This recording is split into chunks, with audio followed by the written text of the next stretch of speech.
하나 전해드리겠습니다. 목사님으로부터 연락이 왔는데 선교지에 잘 도착하셨고 짜여진 일정대로 선교 일정을 잘 하고 계시다고 합니다. 그리고 무사하게 지금까지는 토요일날 귀국하는 일정에 아무런 무리가 없다라고 연락이 오셨습니다. 단기 선교를 위해서 많이 기도해 주시고 내일까지 또 모레까지 이어지는 일정 속에 하나님께서 항상 함께 해달라고 기도해 주시기 바랍니다. 오늘 제가 여러분들과 나눌 말씀은 제목은 하나님의 계획이란 제목으로 성도님들과 은혜를 함께 나누기 원합니다. 제가 한 달 전에 수요예배 설교를 했었는데요. 그때 했던 설교를 기억을 아마 못하실 것 같아서 제가 간략하게나마 요약을 한번 해드릴까 합니다. 제가 약 한 달 전에 하박국서를 가지고 설교를 하면서 의인은 뭘로 산다고 제가 말씀드렸죠? 믿음인데 그 믿음이 제대로 번역하면 뭐라고 제가 말씀드렸을까요? 이렇게 오랫동안 버티는 것. 의인은 버팀으로 말미암아 산다라고 제가 그때 말씀을 드렸습니다. 그러면 의인은 무엇을 믿고 버티는가라고 했을 때 의인은 하나님의 약속을 듣고 그 하나님의 약속이 성취될 때까지 그 약속에 더디 성취될지라도 성취될 때까지 그 약속을 기다리고 버티는 자가 그 약속을 믿고 버티는 자가 산다라고 제가 말씀을 드렸습니다. 그래서 제가 오늘 두 번째 설교를 준비하면서 제가 그때 말씀을 드리면서 하나님의 약속에 대해서 그리고 어떻게 버텨야 될까 하는 제가 설명을 안 드린 것 같습니다. 왜냐? 그거 말하려면 너무 시간이 길어지기 때문에 제가 그때는 버티는 게 중요하기 때문에 우리 성도님들에게 버팀을 말씀을 드렸는데 오늘은 그 버티긴 버티는데 하나님의 약속을 갖고 버티라고 제가 말씀을 드렸습니다. 그래서 이 시간에는 하나님의 약속을 함께 공부하면서 하나님의 약속 가운데 하나님이 그 약속을 성취하시기 위해서 어떤 계획을 갖고 계시는가 그리고 그 계획이 우리에게 어떻게 또 적용이 될 것인가 함께 공부하면서 함께 나누면서 함께 은혜 받는 시간이 되었으면 좋겠습니다. 이 약속이란 것 그리고 이 계획이라는 걸 생각한다면 우리가 쉽게 생각할 때 약속을 이루기 위해서는 뭔가 생각이 있으니까 그 약속을 해주잖아요. 내가 뭔가 떡을 주기 위해서는 약속을 해놓고 그 약속 가운데는 또 행위가 들어가야 되고요. 또 약속을 한 당사자 간에 뭔가 계획이 있습니다. 머리 가운데. 여러분들 그 드라마는 다 보실 거라 생각을 하는데 선덕여왕 다 보시나요? 안 보세요? 보시죠? 보시는 분. 국민의 40%가 보는데 저희 교회는 40%가 좀 안 되는 것 같습니다. 찬란한 유산을 혹시 보셨나요? 그것도 안 보시는 분들이 태반이십니다. 저희 국민의 40% 이상이 그 드라마를 봤기 때문에 여러분 성도님들도 한번 좀 보시면서 즐거운 시간을 나눴으면 좋겠습니다. 그 선덕여왕을 보게 되면 그 모든 드라마 그렇잖아요. 뭔가 이 계획을 짜고서 그 가운데 고현정이 나오는데 그 미실이란 그 사람이 뭔가 그 머릿속에 많은 계획을 짜서 자기가 왕이 되려고 뭔가 계획들을 막 짜놓고 많은 약속들을 주고받으면서 많은 사람과 미락을 맺습니다. 왕 모르게. 또 그 가운데 또 왕편에서는 또 서로끼리 약속하면서 나름대로 계획을 짜면서 너가 덕만을 죽이면 내 아들을 내 딸을 너한테 주겠다 이런 식의 약속을 해가면서 그 드라마를 막 이끌어가는 것을 우리는 알 수가 있습니다. 근데 중요한 건 뭐냐면 우리가 드라마의 결말은 대충 알고 있어요. 선덕여왕이 왕이 되는 건 다 알고 있잖아요. 당연하니까 선덕여왕이니까 덕만이 왕이 되는 건 길 가다가 사람 붙잡고 물어봐도 다 알고 있습니다. 그 드라마의 종결은. 찬란한 유산을 보신 분들은 이승기 아니면 박준 그 준세랑 고은성이 연결된다는 거 둘 중에 하나는 연결되는 거는 우리는 알고 있는데 중요한 건 뭐냐? 과연 어떻게 연결될까? 어떻게 러브라인이 형성돼서 누구랑 연결이 될까? 과연 선덕여왕이 미실을 어떻게 죽이고 왕이 될까? 그런 그 과정이 너무나도 궁금하기 때문에 그 드라마를 보고 있는 겁니다. 우리가 똑같이 이 성경을 볼 때도 그런 상황이 똑같이 벌어지고 있는 게 바로 오늘 우리가 읽은 이 출애굽기의 말씀입니다. 모세는 하나님의 약속을 받고 바로 앞에 나갔던 사람입니다. 어떤 약속을 받았을까요? 이스라엘 백성을 애굽에서 데리고 나가라는 하나의 약속, 그리고 약속한 땅으로 보내겠다라는 하나님의 약속 하나를 믿고 바로에게 갔던 사람입니다. 결말을 알아요. 하나님이 그 땅으로 우리 이스라엘 백성들을 인도할 거라는 것은 모세도 알고는 있습니다. 그냥 그거 하나 믿고서 바로에게 갔는데 결과는 우리가 잘 아는 것처럼 바로는 자신이 그 이스라엘 백성들을 내주지 않고 더 가혹한 형벌을 그들에게 내리고 있습니다. 그리고 모세는 아론과 함께 궁에서 나오면서 이스라엘 백성들로부터 욕을 먹죠. 니들 왜 가만히 있지? 왜 가만히 있으면 중간이라 하는데 괜히 건드려서 일만 더 많이 만들었다. 모세도 사실 화가 납니다. 왜냐? 하나님이 약속한 일을 가지고 일을 했는데 돌아오는 건 욕밖에 없으니까. 그러니까 모세는 결말은 알고 있는데 이제 궁금해진 겁니다. 뭐가 궁금할까요? 중간에 있는 하나님의 계획이 너무나도 궁금해지기 시작한 겁니다. 그래서 오늘 5장 22절에서 23절은 너무나 열받고 너무나 모세가 황당한 가운데 하나님 앞에 나와서 하소연을 하고 있는 장면입니다. 우리 5장 22절부터 23절까지 다시 한번 다 같이 읽어보도록 하겠습니다. 시작. 모세가 여호와께 돌아와서 아뢰되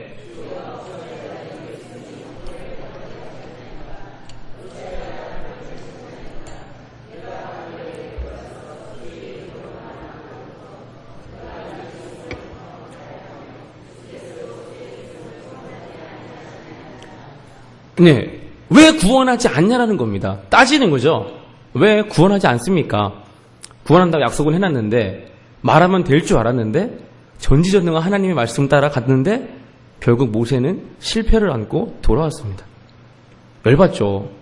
바로 이루어져야 되는데 전지전능한 하나님인데. 그래서 모세가 하나님께 따졌습니다. 근데 하나님 너무나 친절하시죠? 우리는 따져도 하나님은 콧방귀도 안 끼시는데 모세가 따지니까 바로 6장에서 하나님이 대답을 하시기 시작합니다. 그러면서 모세에게 하나의 또 리마인드 되는 단어를 주시는데 그것이 뭐냐면 바로 4절에서 5절의 말씀을 다시 한번 모세에게 해줍니다. 제가 읽어드리겠습니다. 가나안 땅, 곧 그들이 거류하는 땅을 그들에게 주기로 그들과 언약하였더니 이제 애굽 사람이 종으로 삼은 이스라엘 자손의 신음소리를 내가 듣고 나의 언약을 기억하노라. 나의 언약을 기억하노라 라고 그에게 다시 한번 말씀을 해줍니다. 자, 우리는 여기서 이 언약을 무엇인가를 다시 한번 되새겨 봐야만 합니다. 이 언약을 되새기기 위해서는 우리는 어디로 돌아가야 하냐? 바로 창세기 12장으로 돌아가야 됩니다. 창세기 12장에는 누가 나오느냐? 바로 아브람이 나옵니다. 하나님은 아브람을 부르시면서 그의 집에서 그를 나가라고 하죠. 그리고 그를 인도하는 땅은 바로 가나안 땅으로 그를 가라라고 명령합니다. 그리고 그곳에서 너에게 내가 자손을 주겠다. 너에게 그 땅을 주겠다라고 12장에서 약속을 해주십니다. 그리고 13장 14, 15절에서 또 룻과 헤어지죠. 너무 인구가 많다 보니까 룻과 헤어집니다. 그러면서 아브라함이 딱 올라섰을 때 주위를 둘러보라고 하면서 하나님이 약속하시기를 보이는 땅은 다 너에게 줄 것이다라고 합니다. 그 보이는 땅이 어디입니까? 아직 아브람은 가나안 땅에 머물고 있는 상태입니다. 또 15장 7절에서 하나님은 아브람에게 약속하기를 나는 이 땅을 내게 주어서 너의 소유로 삼아주겠다라고 약속을 다시 한번 해주시고요. 그래서 너를 갈대아 우리에서 내가 꺼낸 이유가 이 땅 주려고 너를 불렀다라는 겁니다. 그리고 17장 8절에는 가나안 온 땅을 주어서 너의 영원한 기업으로 삼아주겠다라고 다시 한번 약속을 합니다. 하나님은 땅 투기하는 사람은 아니잖아요. 근데 유독 가나안 땅에만 눈독을 들이십니다. 옆에 애굽 땅도 있고 모압 땅도 있고 블레셋 땅도 있는데 유독 하나님은 가나안 땅 하나에만 집착을 하시면서 계속해서 아브람에게 가나안 땅, 그 땅 줄게 이 얘기만 반복적으로 하고 계십니다. 이제 아브라함의 아들은 누구죠? 네, 이렇게 하면 저희 초등부 아이들은 바로바로 대답을 합니다. 그럼 제가 그 다음 설교를 이어가거든요. 자, 아브라함의 아들은 누구죠? 이삭입니다. 자, 하나님은 또 이삭에게 다시 한번 그 약속을 전달해 주십니다. 아브라함에게만 했던 약속인데 이제 이삭이 그 후계자가 됐지 않습니까? 이제 이삭에게 그 약속을 넘겨주면서 창세기 26장 3절에서 이삭에게 그 약속을 주면서 이 땅에 거류하면 내가 너와 함께 있어 주겠다라고 합니다. 계속 이 땅 얘기를 하나님 하시죠. 또 이삭의 아들은 이스마엘은 아닙니다. 야곱입니다. 야곱이 형 에서를 피해 도망갑니다. 도망가다가 어디에서 잠이 들죠. 베델에서 잠이 들었는데 꿈속에서 하나님을 만납니다. 천사가 오르락 내리락 하는 걸 보다가 갑자기 하나님이 꿈에 나타나서 아브라함의 하나님이요 이삭의 하나님인 내가 내가 누워있는 이 땅을 너와 내 자손에게 주겠다라고 다시 한번 아브라함, 이삭, 야곱에게 그 약속을 계속해서 전달해 줍니다. 그리고 35장 12절에 보게 되면 똑같은 말을 계속적으로 야곱에게 다시 한번 반복을 해주고요. 또 야곱이 양식이 없으니까 어디로 갑니까? 먹을 것이 없어서 이주한 땅이 애굽 땅으로 이주를 합니다. 그곳에 있는 야곱의 11번째 아들은 요셉이죠. 요셉이 죽기 전에 다시 한번 이런 예언을 합니다. 50장 24절에서 요셉은 자신이 죽으면서 하나님께서 이스라엘 백성들을 아브라함과 이삭과 야곱에게 맹세하신 땅에 이르게 할 것이라고 얘기를 하면서 요셉은 그의 목숨을 다하고 죽습니다. 창세기의 대표적인 인물들에게 하나님은 계속해서 무슨 얘기를 하고 계시느냐? 땅 얘기를 계속적으로 하고 계십니다. 땅을 주겠다. 그 땅이 뭔데? 사실 별거 아니죠. 그 땅이. 가나안 땅이 뭐 대수입니까? 뭐 기름 나오나요? 혹시 이스라엘 땅에서? 안 나오죠? 뭐 기름이 있길 합니까? 그렇다고 뭐 습이 많길 합니까? 그 광야 땅, 계속 그 가나안 땅을 주겠다라고 하나님은 창세기의 대표적인 인물들에게 계속적으로 약속을 해주고 계십니다. 그런데 우리가 알고 있는 것처럼 야곱 시대에 그 땅에 기근이 들죠. 그리고 그들은 애굽 땅으로 이주를 하게 됩니다. 그리고 그곳에서 머물게 되죠. 그리고 그들이 머문 땅은 고센 땅이라는 지역입니다. 이 고센 땅이라는 지역은 또 어떤 지역인가 하면 나일강이 흐르는 곳의 마지막에 있는 지역입니다. 우리 한강의 이쪽에 쌀이 농사가 잘 됐던 이유가 뭐냐면 하류에 저희가 머물지 않습니까? 강의 하류에 삼각주란 지역이 고센 땅인데 이곳은 아주 애굽의 비옥한 곡창지대입니다. 그래서 이곳에서는 그냥 뿌리기만 하면 한마디로 쌀이 나고 먹을 것이 생기는 그런 아주 풍족한 지역으로 이들이 이주를 해서 그곳에 살기 시작합니다. 그런데 하나님이 약속했던 것 중에 또 하나가 뭐가 있냐면 땅 말고 또 하나가 있습니다. 아브라함에게 약속하셨던 하나의 약속, 또 하나의 약속. 그것이 무엇인가 하면 저 하늘의 별들처럼 내 재손이 많아진다는 겁니다. 근데 우리 출애굽기 1장을 보게 되면 1장 5절에 보게 되면 애굽에 들어간 야곱의 자손의 수를 몇 명이라 기억하고 있느냐?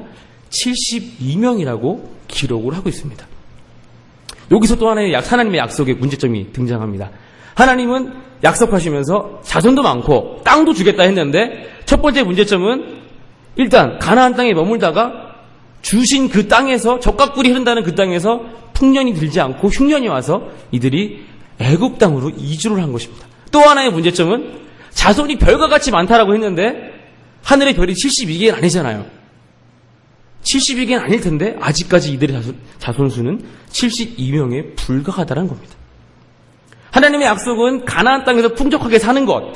풍족하게 산다는 건 뭡니까? 아기를 낳고 그곳에서 평안하게 자자손손 평안을 누리는 것인데 하나님의 약속은 아브라함 때 시작됐지만 요셉에 이르기까지 하나님의 약속은 아직까지 성취가 되지 않고 있습니다. 자, 하나님의 약속을 우리가 믿고 버텨야 하는데 지금 몇 대가 흘렀습니까? 하나님, 아브라함, 이삭, 야곱, 요셉 이까지 몇백 년이 흐르는 동안 하나님의 약속은 주셨지만 그 약속이 전혀 성취가 되지 않고 있습니다. 정말 너무나 많은 신앙의 시련이 올 수밖에 없죠. 왜 이럴까? 하나님이 약속하셨는데. 그런데 갑자기 거기서 반전이 생깁니다. 우리 출애굽기 1장 7절을 함께 보도록 하겠습니다. 출애굽기 1장 7절입니다. 다 같이 함께 읽도록 하겠습니다. 출애굽기 1장 7절입니다. 시작. 이스라엘 자손은 생육하고 불어나 번성하고 매우 강하여 온 땅에 가득하게 되었더라. 5절에서 야곱의 자손의 수는 72라고 해놓고 6절에 하나 이상한 말이 들어갑니다. 요셉을 알지 못하는 왕이 애국 가운데 생겨난 이후에 갑자기 7절에서 하는 말은 무엇인가 하면 갑자기 그 백성이 그 땅에 생육하고 번성해서 강성해졌다라고 합니다. 갑자기 한 절 사이에 하나님의 역사가 그 가운데 일어났습니다. 갑자기 72명이 뻥튀기가 된 건 아니겠죠? 우리 옥수수 넣으면 뻥튀기 팍 되는 것처럼 그건 아니겠지만 그 가운데 역사의 긴 시간이 있었습니다. 그리고 갑자기 이스라엘 민족이 하나님이 약속하신 것처럼 그 땅에 번성하고 생육해서 강하게 많아졌다고 합니다. 만약에 야곱이 가나안 땅에 계속적으로 머물러 있다라고 가정을 한다면 만약에 어떠했을까라는 상상을 한번 해봤으면 좋겠습니다. 자, 옛날 야곱이 살던 그 시대는 이런 국가를 이루는 시대가 아닙니다. 부족 사회잖아요. 부족 사회에서 중요한 건 뭡니까? 부족의 수가 많은 게 대빵입니다. 우리 쪽 머릿수가 많으면 저쪽이 못 덤비는 거고 그럼 내가 왕이 되는 겁니다. 그렇게 살아가는 그 시대 가운데 야곱이 그 가나안 땅에 머물렀다 치면 그쪽에 많은 기존의 민족들이 있습니다. 그럼 그들과 전쟁을 할까요, 안 할까요? 그들이 침략을 할까요, 안 할까요? 하겠죠. 그럼 야곱이 해야 될 일은 농사 짓는 거 외에도 전투도 해야 됩니다. 애를 낳아야 되는데 애 낳다 보면 전쟁할 수도 있고 딴 애가 죽을 수도 있고 어떻게 될지 모르겠습니다. 아까 하나님께서 그들을 인도하시기를 그 시대의 가장 강한 나라 애굽으로 그들을 잠시 인도해 내신 겁니다. 그리고 고센 땅은 제가 말씀드렸잖아요. 너무나 풍요한 곡창지대라고. 애를 잘 낳으려면 산모가 잘 먹어야 되잖아요. 그리고 풍풍 나잖아요. 그래야 건강해야지만 애를 잘 낳지 않습니까? 안 그래요? 산모가 빈약하면 애를 못 낳지 않습니까? 그리고 애를 낳아도 애를 잘 키울 수 있는 환경이 돼야지만 애를 잘 키울 거 아닙니까? 먹고 살기 바빠 죽겠는데 애를 언제 키웁니까? 근데 고센 땅은 먹고 살기 전혀 바쁘지가 않은 그런 땅입니다. 그냥 놔둬도 알아서 자라는 땅, 애를 그냥 푹푹 낳기만 하면 저절로 그냥 자라는 땅.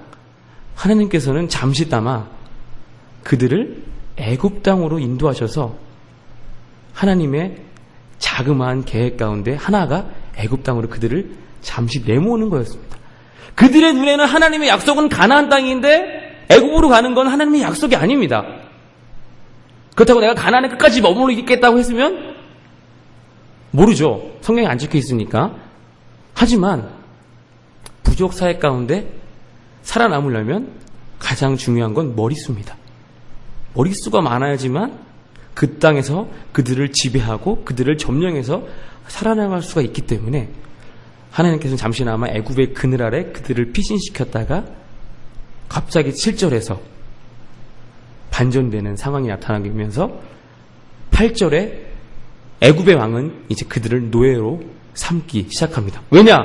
이제는 애굽의 사람의 수보다 이스라엘 백성의 수가 많아졌고 그들이 더 강하기 때문에 그들의 키가 더 크기 때문에 이제는 그들이 두려운 겁니다. 그래서 그들을 노예로 삼고 그들에게 계속적으로 일을 시키기 시작하는 겁니다. 그런 가운데 모세가 하나님의 부름을 받고 하나님 앞에 나간 게 아닙니까? 그리고 아까 제가 말씀드린 대로 그 약속을 믿고 나갔는데 태자를 맞고 욕대로 얻어먹고 하나님께 따졌더니 하나님이 그제서야 다시 한번 하나님의 계획을 차근차근 모세에게 설명을 해주기 시작합니다. 그것이 요약되어 있는 게 오늘 우리가 읽은 바로 이 본문에 그 하나님의 계획이 요약되어 있는 것입니다. 자, 그 첫 번째 모세에게 하나님이 연약을 기억한다라고 하면서 첫 번째 계획을 설명해 주십니다. 우리 6장 6절 다시 본문으로 돌아와서요. 6장 6절을 다시 한번 읽도록 하겠습니다. 6장 6절입니다. 시작. 그러므로 이스라엘 자손에게 말하기를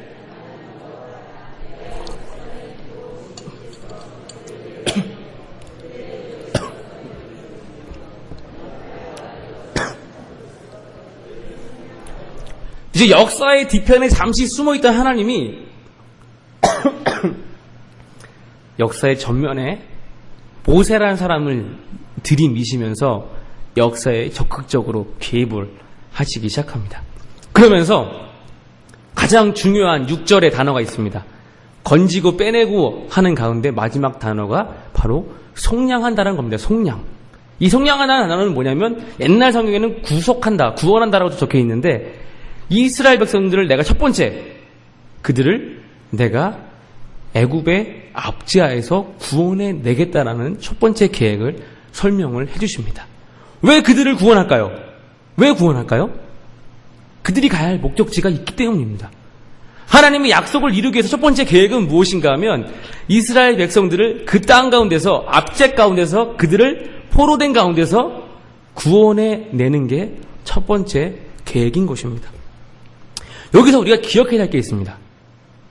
우리에게도 똑같이 적용되는 문제인데, 하나님이 이스라엘 백성들을 구속해내는, 구원해내는 가운데 이스라엘 백성들이 한 것이 전혀 없다라는 겁니다. 하나님은 그저 자기가 한 약속 때문에 이스라엘 백성들의 다른 아무런 조건 없이 그냥 그들을 있는 그대로 내가 끄집어내겠다, 애굽의 압제 가운데서 그들을 구원해내겠다라고 그냥 해주는 것입니다. 똑같죠? 저희도 구원받는 게 우리가 아무것도 한 것이 없지만 하나님께서 우리를 구속하시는 것. 오늘 하나님께서는 자신의 약속한 것을 이루기 위해서 첫 번째 계획하시는 게 무엇인가 하면 바로 압제 가운데 있는 백성들을 구속해 구원해 내는 것입니다. 우리는 여기서 착각하지 말아야 될 게 무엇인가 하면 이것으로 우리의 신앙생활이, 이들의 고통이 끝났다라고 생각하는 겁니다. 우리는 많은 이런 착각 가운데 살아갑니다. 아, 이제 끝났어. 나는 구원받았으니까, 나는 구속받았으니까 이제 끝난 거야 라고 생각하지만 이거는 이제 시작에 불과한 것입니다. 이제 겨우 현관문 하나 딱 열고 집에 들어온 것에 불과한 것입니다. 구원받은 이후에 우리 가운데 놓여있는 우리의 삶처럼 지금 이스라엘 백성들은 구원받았다, 아 내가 10가지 재앙기, 장차 재앙까지 넘어가면서 이스라엘 나와서 구원받은 게 끝난 게 아니라 이제 그들에게는 무엇이 놓여져 있습니까? 광야 생활이 놓여져 있지 않습니까? 바로 그냥 2, 3, 일주일이면 갈 수 있는 가나안 거리를 40년이라는 생활을 거치면서 걸어가야 될 그들 앞에 놓여진 또 하나의 문제가 있는 것처럼 우리도 지금 생각해야 될 게 무엇인가 하면 하나님의 계획은 구원에서 끝나는 것이 아닙니다. 우리가 구원받다 끝나는 것이 아니라 우리가 구원받은 이후에 우리의 삶이 또 하나의 삶이 존재한다는 것이죠. 자, 첫 번째 하나님의 계획, 그 구원이 이루어진 이후에 하나님은 그 출애굽한 백성들을 통해서 두 번째 계획을 설명해 주십니다. 우리 7절을 다 같이 한번 읽어보도록 하겠습니다. 7절입니다. 시작. 너희를 내 백성으로 삼고 나는 너희의 하나님이 되리니 나는 애굽 사람의 무거운 짐 밑에서 너희를 빼낸 너희의 하나님 여호와인 줄 너희가 알지라. 자, 하나님의 두 번째 계획은 무엇인가 하면 구원해낸 백성들을 내가 너희를 나의 백성으로 삼겠다라고 말씀하시고, 두 번째는 그 대신에 내가 너희의 여호와가 되겠다라고 말씀하십니다. 자, 백성은 누가 삼습니까? 같은 백성끼리 이제 너 내 백성이야 라고 말을 못하잖아요. 왕이 하인에게, 신하에게, 자기가 속한 자기의 백성에게 이제 너는 내 백성이다라고 명령하는 겁니다. 그냥 너 이제 내 백성 할래? 라고 끝나는 것이 아니라 이제는 너가 내 백성이야 라고 명령하시는 겁니다. 삼겠다라고 우리에게 말씀하시는 겁니다. 그래서 하나님은 이 약속을 해주시면서 이 계약을 맺으시는 겁니다. 왕과 백성 사이에는 뭐가 생깁니까? 이제 그 백성이 되면 이제 이 백성은 왕에게 충성을 해야 되죠. 대신에 왕은 백성에게 해야 될 의무가 생깁니다. 보호하고 감싸주고 그들을 돌봐줘야 될 책임이 생기는 것이죠. 하나님께서는 이런 계약을 이제 맺으시는 겁니다. 누구에게 맺으십니까? 출애굽한 백성에게만, 구원받은 백성에게 하나님은 계약을 맺으시면서 이제 너는 내 백성이다라고 말씀하시고 우리에게 하나의 의무를 주시는 겁니다.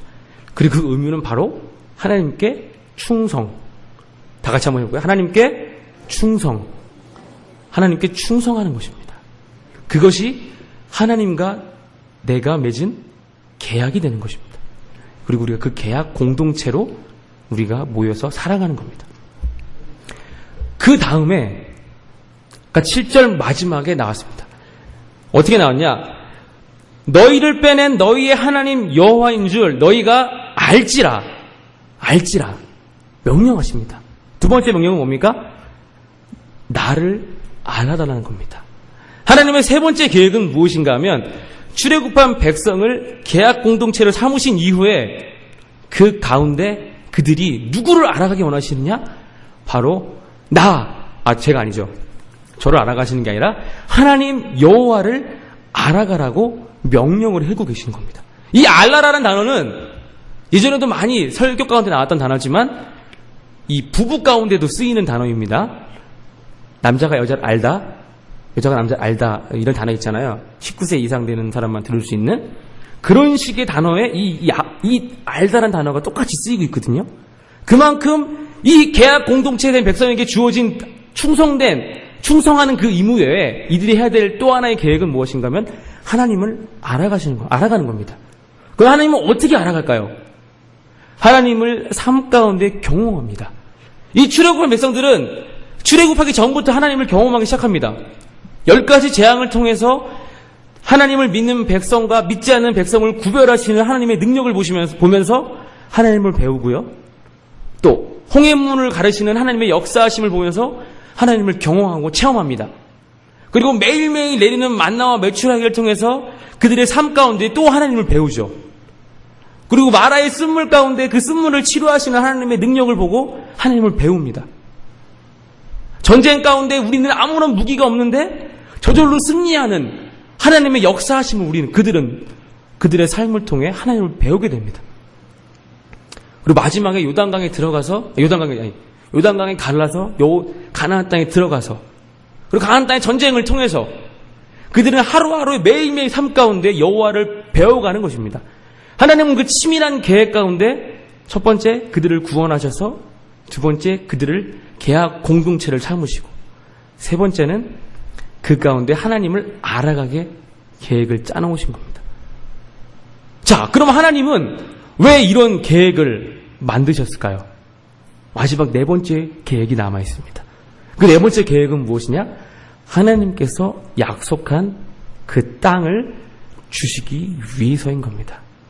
하나님께서는 그들을 이끌어내셔서 가고자 하는 목적지, 그곳에 이를 때까지 치밀한 계획을 짜놓으시고 그들에게 하나님을 알아가고 하나님을 배워가고 하나님께 순종하며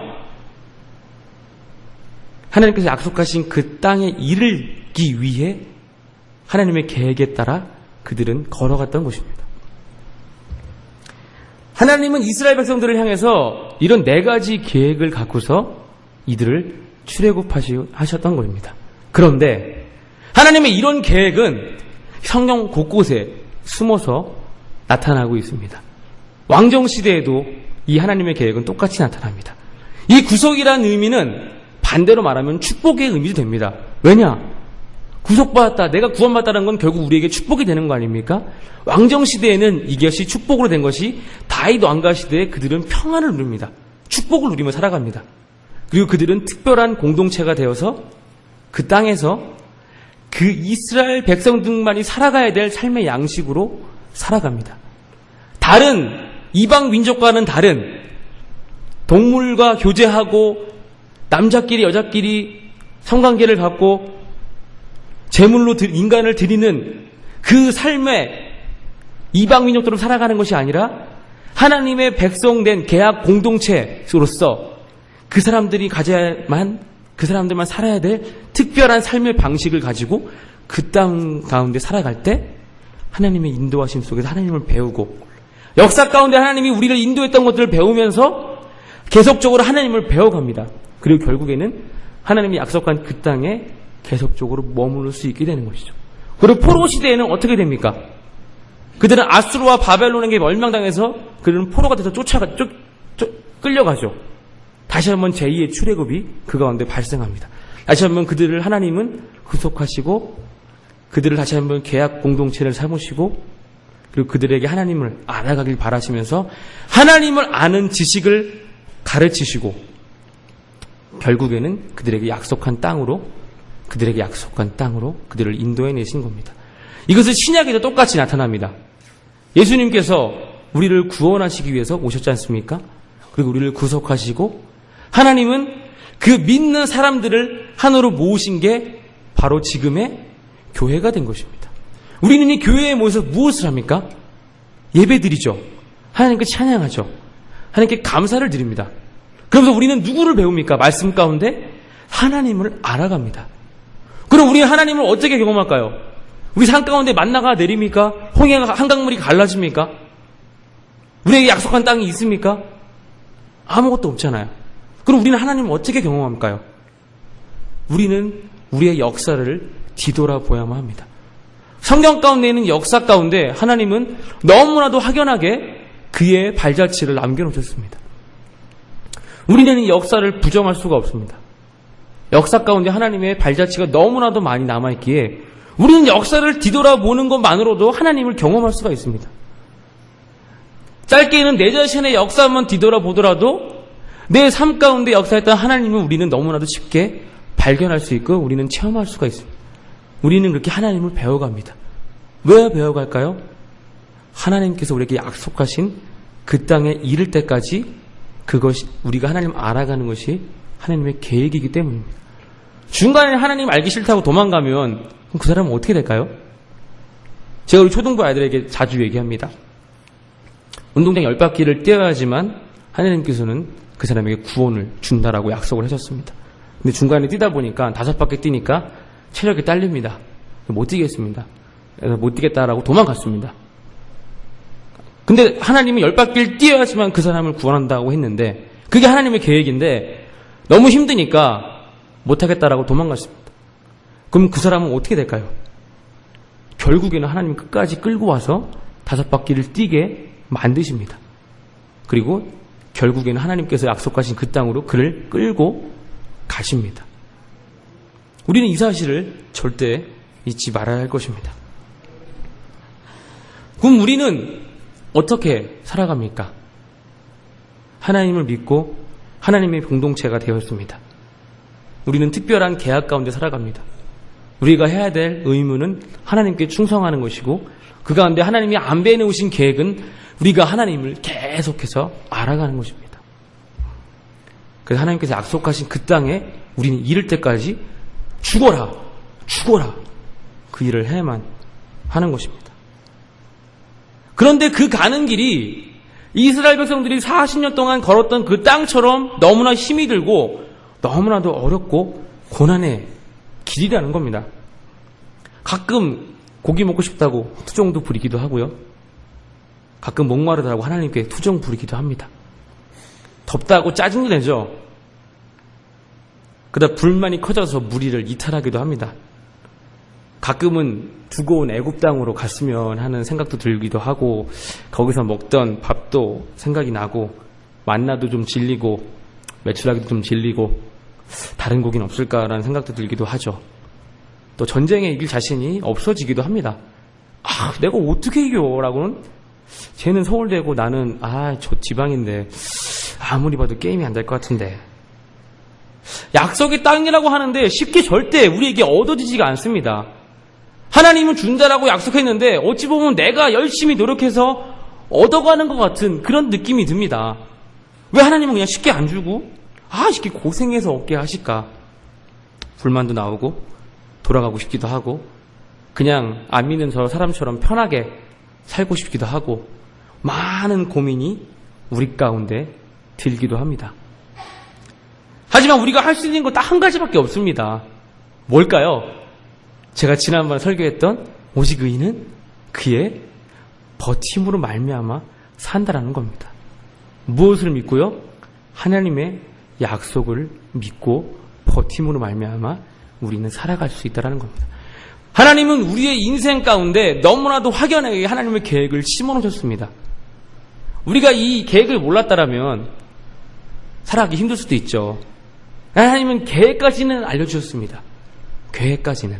근데 세밀한 그 세세 내용까지는 우리에게 알려주지 않았습니다. 왜 안 알려줬을까요? 다 알려주면 재미가 없잖아요. 드라마에서 어떻게 이 사람이 연결되고 다 알고 있으면 그 드라마를 누가 보겠습니까? 아무도 안 보잖아요. 똑같습니다. 하나님은 대강의 줄거리를 우리한테 주셨습니다. 우리가 죽으면 천국 갈 건 우리는 알아요. 내가 하나님 열심히 믿으면 갈 건 알아요. 하지만 하나님은 그 가운데 가정을 세밀하게 우리에게 알려주지 않았습니다. 다 알려주면 재미가 없기 때문에. 우리에게 재밌으라고 하나님은 그것을 비밀로 우리에게 주신 것입니다. 하지만 하나님은 크게 우리에게 4가지 계획은 알려주신 것은 우리를 구속하시고 우리를 계약 공동체를 삼으시고 그 공동체 가운데 우리는 하나님을 예배하고 하나님을 알아가고 그래서 하나님께서 약속하신 그 땅에 우리가 가는 것입니다. 그리고 그 땅에서 우리는 하나님께서 원하시는 방식대로 살아가는 것. 다른 사람들과 다른 차별되게 구별되게 살아가는 게 우리에게 놓여진 일이라는 겁니다. 제가 말하기는 이 한강교회 성도님들은 하나님이 그 계획을 아시고 힘들고 어려울지라도 항상 하나님 바라보시면서 끝까지 버팀으로 하나님께서 약속하신 그 땅을 쟁취하시는 귀한 성도님 되시기를 소망합니다. 우리 시간은 함께 기도하도록 하겠습니다.